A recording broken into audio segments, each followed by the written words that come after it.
Merci de nous rejoindre. Bonjour à tous et bienvenue. 3 titres dans ce nouveau journal. En Côte d'Ivoire, le retour hier du président de la République, Alassane Ouattara, après un séjour à l'étranger. Dans cette édition, le chef de l'État ivoirien va faire le point sur ses rencontres avec les autorités françaises à Paris, en France, et ses entretiens avec les autorités nigériennes à Niamey, la capitale du Niger. La Côte d'Ivoire veut devenir autosuffisante en riz. Le ministère ivoirien de la promotion de la riziculture a en effet signé un protocole d'accord avec l'OCP Africa, un groupe industriel marocain, dans le cadre d'un partenariat public-privé, accord autour de 4 axes majeurs. Enfin, le Sénégal et le Soudan en proie à de grosses inondations. Le président de la République, Alassane Ouattara, de retour hier en Côte d'Ivoire après quelques jours à l'étranger, notamment à Paris, la capitale française, et au Niger, où il a pris part à Niamey, la capitale, au 57e sommet ordinaire de la communauté économique des États de l'Afrique de l'Ouest. Rencontre qui a vu l'élection du président ghanéen Nana Akufo-Addo comme nouveau président en exercice de la conférence des chefs d'État et de gouvernement de la CEDEAO. À présent, écoutons le président de la République de Côte d'Ivoire, Alassane Ouattara, nous fait le point sur ses différents séjours à Paris en France, puis à Niamey au Niger. Je viens de rentrer de Niamey, où nous avons participé au sommet de la CEDEAO. C'était le 57e sommet ordinaire des chefs d'État et de gouvernement de notre institution. Et c'était une occasion de faire le point de la situation politique, économique et sécuritaire dans la sous-région. Nous avons eu à passer en revue la situation politique dans chacun des pays pour constater qu'en 2020, nous aurons des élections, je crois, en Guinée, en Côte d'Ivoire, au Niger, au Ghana, au Burkina, et l'année prochaine, en début d'année, au Bénin. C'est-à-dire que 6 pays de notre communauté auront des élections entre maintenant et le début de l'année prochaine. Nous avons tous souhaité que ces élections soient démocratiques, transparentes, mais surtout apaisées. Tous les chefs d'État ont insisté sur le fait que la démocratie, c'est de croire aux urnes, c'est d'aller aux urnes, c'est de respecter les décisions des institutions et d'accepter donc le résultat des élections et d'utiliser les voies appropriées au niveau donc de la loi s'il y a des contestations et ne pas se retrouver dans la rue pour retarder le développement de nos pays, surtout par cette période de Covid-19. Alors, nous avons aussi examiné l'état de la communauté elle-même. Et là, nous avons des préoccupations parce que, en raison de la Covid-19, les ressources propres de la communauté ne représentent que, je crois, 37% à fin juin. Alors qu'évidemment, d'habitude, nous sommes au-delà de 50%, ce qui veut dire que la communauté risque d'avoir quelques soucis de financement. Et nous avons indiqué que tous les pays qui ne sont pas à jour sont priés de le faire le plus rapidement possible. Nous avons aussi entendu les comptes rendus du président du Conseil des ministres sur les questions relatives à la médiation, à la sécurité. Et il y avait un point important qui était la question du programme de coopération monétaire de la CEDEAO. Ce point nous a permis d'expliquer à nouveau ce que représente la réforme au sein de l'UEMOA d'indiquer qu'il s'agit d'une réforme en 2 temps.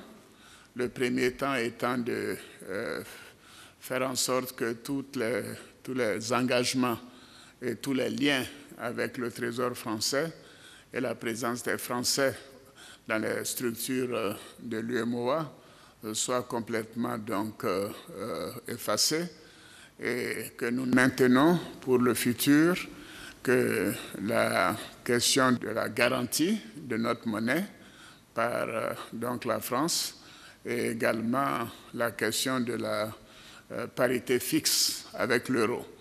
Mais ces 2 choses sont des décisions intermédiaires en attendant la mise en place de l'ECO. Alors, quand l'ECO pourra être réalisé, à ce moment-là, évidemment, le lien avec la garantie sera arrêté et nous pourrons rentrer dans une évolution de taux de change flexible et aussi avoir une banque centrale fédérale. Il est évident que le délai de juin 2020 qui avait été arrêté n'est plus réalisable puisque la maladie coronavirus a complètement gâché tous les plans. Et nous avons demandé au président de la Commission de reprendre ce dossier avec les banques centrales commises à cette tâche, de travailler à nous proposer un nouveau calendrier. Bon, certains parlent de 3 ans, d'autres parlent de 5 ans. Tout est-il que c'est un dossier à suivre. Et donc l'ECO, en tant que monnaie scripturale ou fiduciaire, ne pourra pas voir le jour avant 3 à 5 ans. Et pendant cette période, bien évidemment, nous continuerons d'utiliser le franc CFA, qui est une bonne monnaie, une monnaie solide, une monnaie appréciée de tous, y compris par les pays voisins. Cette clarification étant faite, nous nous sommes félicités de la totale convergence de point de vue sur la question de l'ECO, et donc la phase finale. Et pour le moment, avec les réformes qui ont été faites, ceci permettra d'aller vers l'ECO le moment venu. Alors ce sommet a également procédé à la désignation d'un nouveau président en exercice de la conférence. Il s'agit du président du Ghana, le président Nana Akufo-Addo, qui aujourd'hui prend le témoin en remplacement du président Issoufou du Niger, à qui nous avons rendu un vibrant hommage pour le travail important qu'il a fait pendant son mandat et surtout avec cette période de crise, non seulement au plan sécuritaire, mais également au plan sanitaire et avec toutes les conséquences sur les économies et les finances de la sous-région. Et bien évidemment, nous l'avons félicité sur son engagement, particulièrement sur la question du Mali. Ce dossier a été évoqué par tous les chefs d'État. Nous avons tous considéré qu'il fallait montrer notre solidarité envers le peuple malien, en même temps qu'il fallait engager la junte militaire à tout faire pour que dans les prochains jours, nous ayons en place un président de transition civile, un chef de gouvernement, premier ministre civil, et que la durée de transition soit moins de 12 mois, conformément à la feuille de route donc de la CEDEAO. Alors, avant mon voyage sur Niamey, j'ai eu un déjeuner de travail en tête-à-tête avec le président Emmanuel Macron. Ce déjeuner a eu lieu le vendredi 4 septembre, de 13h à 15h. Et le tête-à-tête nous a permis, en tant qu'amis, de faire le point de la coopération et des relations entre la Côte d'Ivoire et la France, pour constater que ces relations sont excellentes, que la Côte d'Ivoire a fait des progrès exceptionnels au cours des 9 dernières années, et aussi bien au plan économique, au plan financier, au plan sécuritaire, au plan de la lutte contre la COVID-19, et que tout doit être mis en œuvre pour que cela puisse se poursuivre. Nous avons rassuré le président Macron que les élections se passeront dans la paix, car les Ivoiriens veulent la paix, les Ivoiriens veulent des élections apaisées, que les quelques troubles que nous avons vus au mois d'août étaient totalement de la manipulation et que toutes les dispositions sont prises pour que cela ne puisse plus se reproduire et que par conséquent le calendrier sera tenu. L'élection présidentielle aura lieu le 31 octobre, comme prévu, et que les institutions font leur travail. La commission électorale indépendante a terminé le sien et a envoyé le dossier au Conseil constitutionnel. Et j'ai indiqué au président Macron que l'état de droit, c'est la construction d'institutions fortes et indépendantes. Et c'est ce à quoi nous nous sommes employés au cours des 9 dernières années et que nous avons confiance en nos institutions. Ces institutions diront le droit et à la suite de cela, bien sûr, la campagne sera ouverte à compter du 16 octobre et le scrutin aura lieu, comme prévu, le samedi 31 octobre. Alors, c'était un déjeuner amical et pour montrer son engagement et sa confiance dans le processus, le président Macron a accepté de multiplier par 5 la contribution de la France donc, au processus électoral au niveau de la commission électorale indépendante.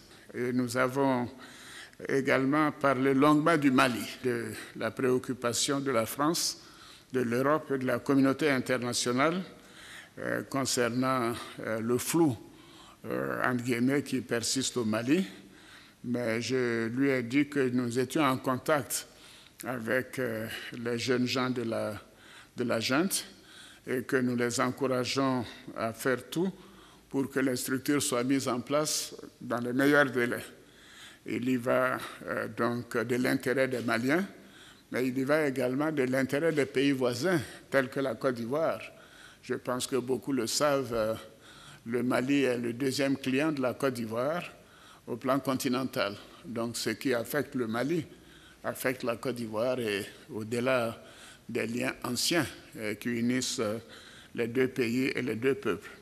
Et je lui ai indiqué que nous allons travailler de concert avec les autres chefs d'État pour que cela puisse se réaliser.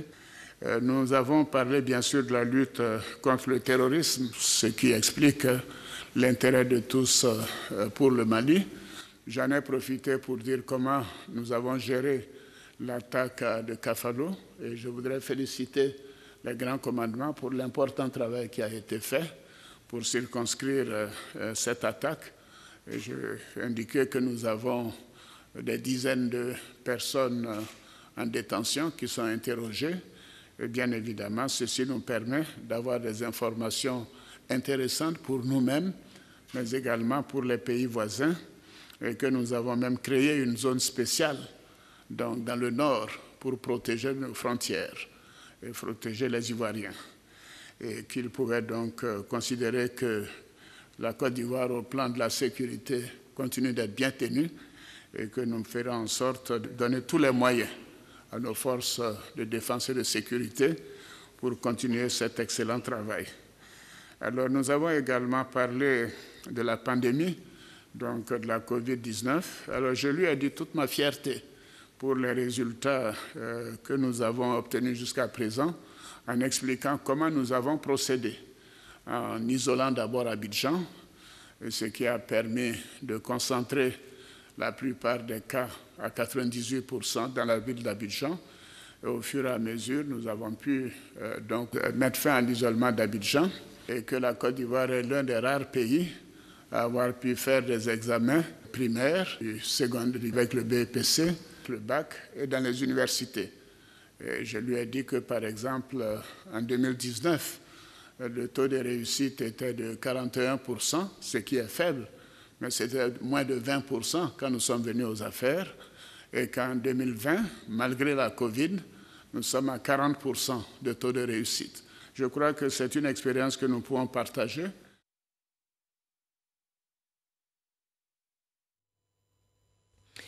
Voilà les précisions du président de la République Alassane Ouattara concernant ses récents séjours à l'étranger, notamment en France et au Niger.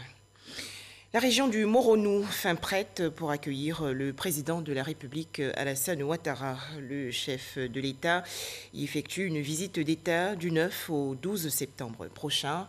Les populations sont mobilisées. Pour en parler, Alexis Ouedraogo. Du 9 au 12 septembre, le Moronou sera le cœur de la République. Le chef de l'État, Alassane Ouattara, y pose ses valises pour la toute première visite d'État dans la région. De l'annonce à la concrétisation de cette visite, l'inspecteur général d'État, Théophile Awandoli, fils de la région, n'a pas manqué de sillonner ville et village pour sonner la mobilisation. À ses bureaux, ce lundi, il peaufine ses derniers dossiers. Vraiment, la population attend le président parce qu'ils ont plusieurs fois vu à la télévision que partout où le président fait une visite d'État, il apporte de belles choses, il apporte de beaux cadeaux, il apporte de l'investissement, il apporte du développement. Mais eux aussi ont besoin de développement. Un livre blanc est déjà édité pour les attentes de la région. Les populations espèrent être heureuses témoins du coup d'accélérateur du développement. On a besoin d'eau potable et vous avez vu justement en prélude à cette visite, déjà le ministre Kaba qui a déjà inauguré quelques châteaux d'eau. C'est dans une zone qui a beaucoup de problèmes d'eau. Il y a aussi le problème d'électricité. Nous avons eu déjà beaucoup de villages qui ont été électrifiés. Il reste quelques villages, là aussi ça fait partie de leurs revendications. Mais également, surtout, aussi des écoles professionnelles. La route précède le développement. Bon, écoutez, comment le président envoie le développement, nous demandons qu'il y a aussi beaucoup de routes. À moins de 24 heures de ce jour attendu, Théophile Awandoli lance cet appel à tous les fils du Moronou.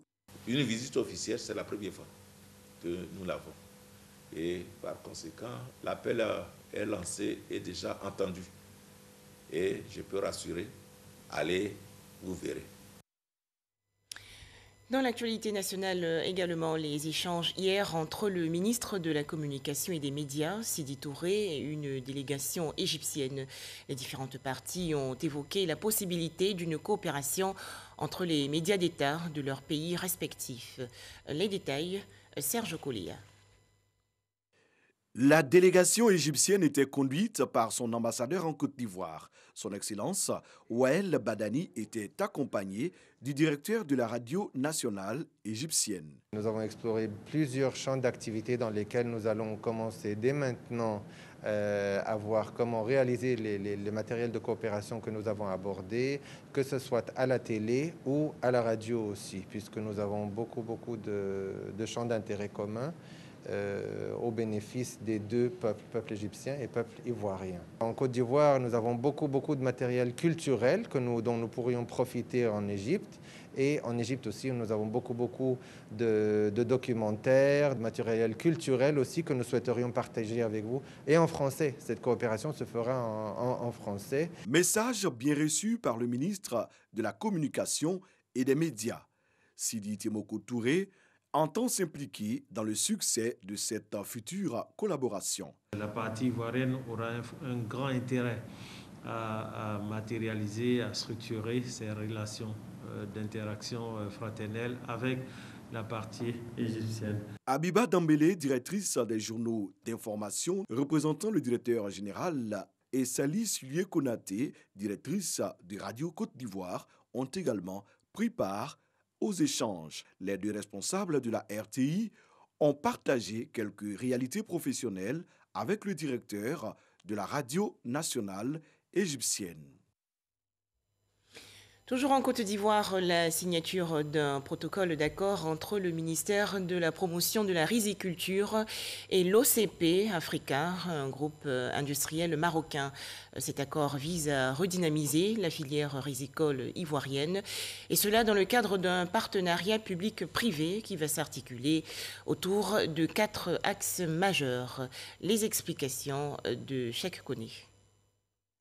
La signature de ce protocole d'accord entre le groupe marocain OCP Africa et le gouvernement ivoirien à travers le ministère de la promotion de la riziculture ouvre une nouvelle ère pour la filière rizicole ivoirienne. OCP Africa est convaincu du potentiel de croissance du secteur de la riziculture en Côte d'Ivoire et souhaite mettre en place des solutions durables et novatrices permettant de lever les principales barrières de sa pleine réalisation. Nous pourrons fournir aux riziculteurs de pays l'ensemble des conditions nécessaires à l'augmentation pérenne de leurs rendements et revenus. Notre approche facilite l'accès à des intrants de qualité, au financement, à la formation aux bonnes pratiques et au marché. Les acteurs de la filière n'ont pas voulu se faire compter cet accord historique, des producteurs en passant par les semenciers jusqu'aux leaders de poules. Dans sa mise en œuvre, cet accord va s'intéresser entre autres au développement des chaînes de valeur des activités rizicoles, au développement des fertilisants, ainsi qu'à la sensibilisation des riziculteurs sur les bonnes pratiques agricoles. Être autosuffisant nous fait économiser 300 milliards. Bien sûr, après avoir pris en compte tous les investissements nécessaires à arriver à l'équilibre et à un espace d'exportation. Donc l'enjeu de la Convention d'Ovie est tellement important. Le ministre de la Promotion de la riziculture s'est réjoui de cette avancée notable pour la filière en Côte d'Ivoire. Une avancée qui permettra, selon lui, de basculer progressivement d'une riziculture traditionnelle de subsistance à une riziculture de marché moderne, performante et rentable. Actuellement, nous préparons déjà la campagne 2021.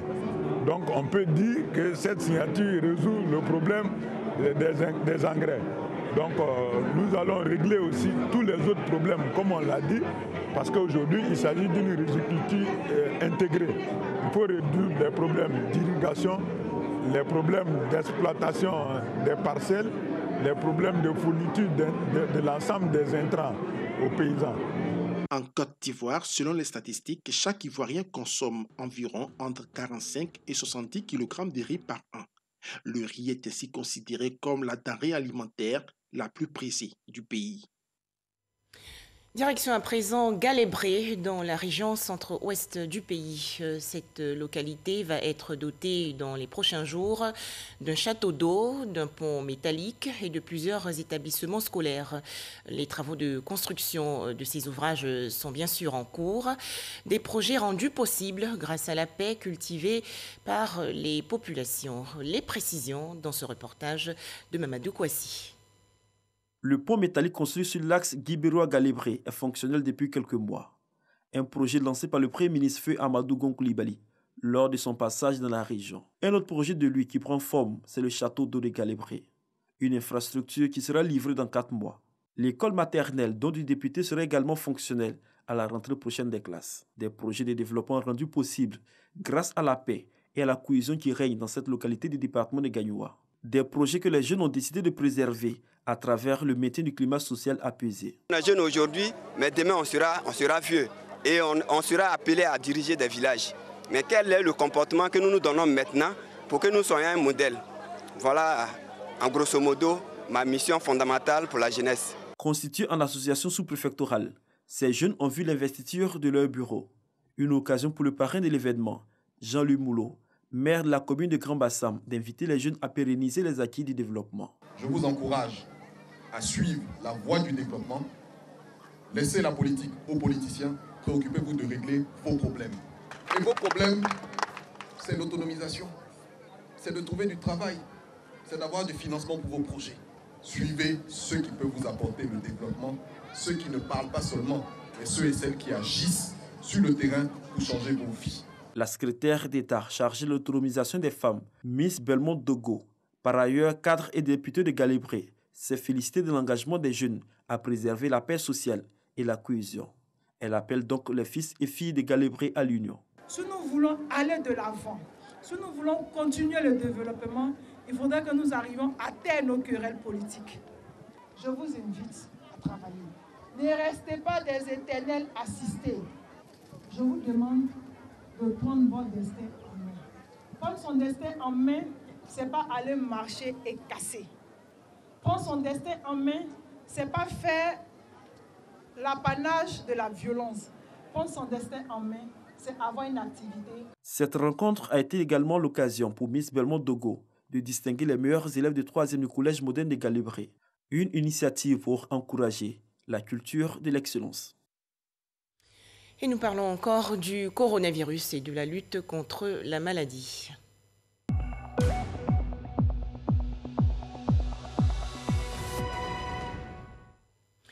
113 nouveaux cas de maladie à coronavirus ont été enregistrés hier en Côte d'Ivoire par le ministère de la Santé et de l'Hygiène publique. Le bilan ivoirien fait ainsi état de 18 701 cas confirmés de coronavirus, dont 17 599 personnes guéries et 119 décès. Le ministère de la Santé et de l'Hygiène publique qui a fait hier le point sur la maladie à coronavirus. La pandémie du coronavirus n'est pas encore terminée. C'est le constat fait par Dr Edith Kwasi, conseillère technique au ministère de la Santé et de l'Hygiène publique. Au cours du point presse hebdomadaire du coronavirus, elle a noté un relâchement au niveau des mesures barrières, malgré un excellent taux de guérison. La semaine écoulée a enregistré 202 nouveaux cas de Covid-19 en plus par rapport à la semaine précédente. Cette évolution à la hausse a été observée sur ces 2 dernières semaines, traduisant ainsi la circulation permanente du virus au niveau communautaire. Cela malgré une relative stagnation constatée dans l'ensemble dernièrement, en particulier durant le mois d'août 2020. Le relâchement généralisé par les populations des mesures sécuritaires et sanitaires en vigueur, surtout les mesures barrières à visée préventive, pourrait l'expliquer.